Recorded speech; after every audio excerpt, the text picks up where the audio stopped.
Ito po ang ating Africa Carrier. So this is good for 6 months old up to 15 kg.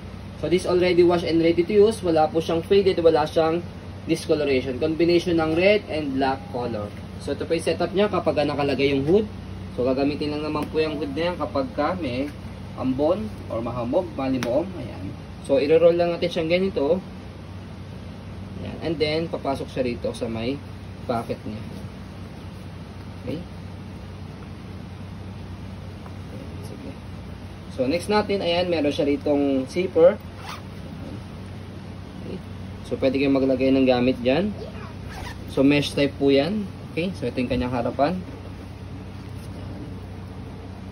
So next natin, ayan, yung kanyang shoulder sa nilalagay kay parents. Ayan, malambot siya. Meron siyang belt lock dito, adjustable po yan. And then sa waist belt, ayan, wala po siyang putol. And then pakita natin yung kanyang loob. Suot mo na ya. Suot mo So na ayan, ya. ito yung kanyang loob. So dito lalagay si baby. So ayan, as you can see, mesh type po siya, hindi siya mainit sa loob. Ayan. So this is original Africa Carrier. Okay, hindi lang po namin alam yung kanyang exact model. So ayan po, as you can see, very details po kami sa ayan pong pag-video kasi amin siya policy, no refund to exchange, what you see is what you get. So yun po, maraming salamat. Have a nice day and God bless po.